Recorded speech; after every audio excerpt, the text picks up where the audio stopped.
Hey guys, welcome to my kitchen. Today I would like to share with you a recipe that I got from my dad. So this is going to be a recipe for a meringue cake. So my dad made this amazing cake once, and I said I have to make it, but just a slightly healthier version. So I don't want to add any sugar. I'm going to add a healthy sugar substitute, and it's going to be absolutely delicious. So please keep watching. We're going to start with making a meringue.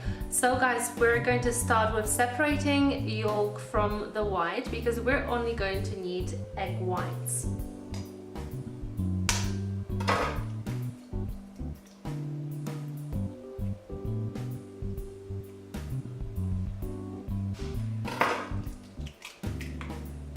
So what I'm suggesting, you use yolk for your scrambled eggs or in any other way so that you don't waste the food, and we're going to be whisking the whites in a minute. So guys, as you know, I usually use in my cooking either erythritol or xylitol. I don't use any sugar. I made a video about erythritol and xylitol, so you'll find the link below this video and somewhere probably here. So what I want to do is I want to blend this erythritol so that it has the powdery form, because it doesn't always sort of dissolve, so you don't really want to be feeling this erythritol when you're eating the cake. So what I'm going to do now, I'm going to blend it.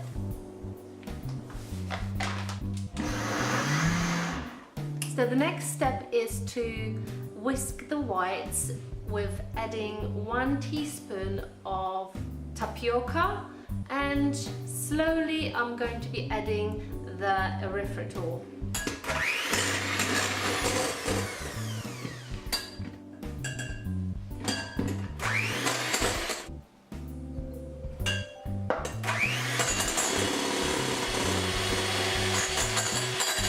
So we whisk the whites.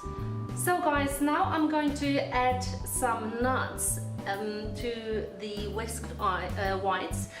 So you can choose whatever you fancy. I chose my favorite ones. So these are pecans, almonds, and hazelnuts, because I absolutely love those. So I'm going to sort of slice it a little bit, not too much, because I like to feel them under my teeth when I bite it. So I'm going to add these lovely dry ripe raspberries, which haven't got added sugar. These are amazing.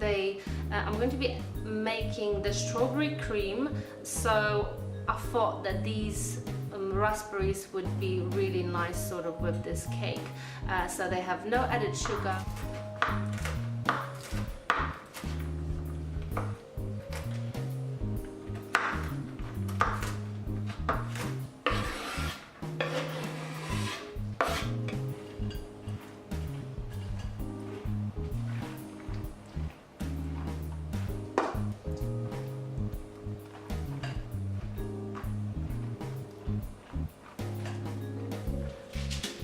So guys, the next step will be drawing a circle on a baking sheet. Why? Because we need 2 same size meringue cakes.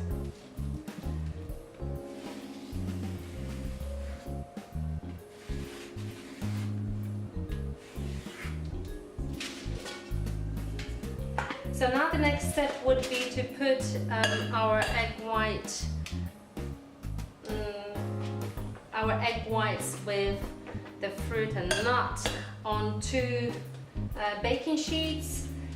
So try to make sort of 2 similar circle bases.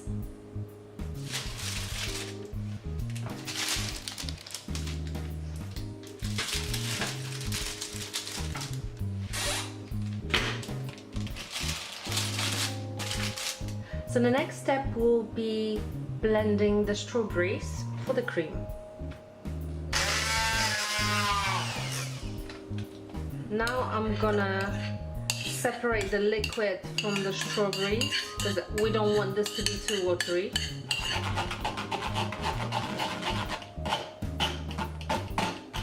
So the next step would be, this is mascarpone you see here, so I'm going to mix it, and then I'm slowly, gradually going to be adding double cream, very gradually. The last step would be adding strawberries very gradually as well.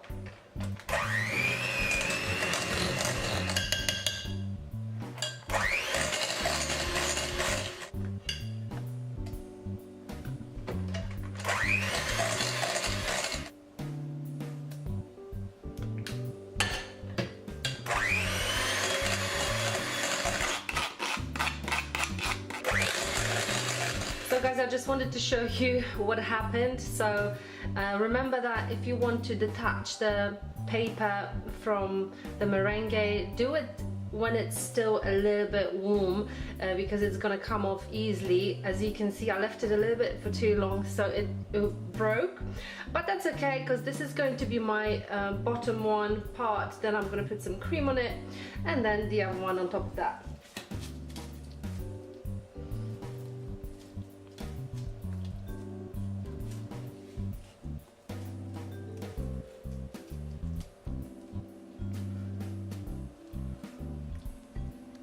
So guys, this is what it looks like. You can obviously make a little bit more cream and put it on the sides.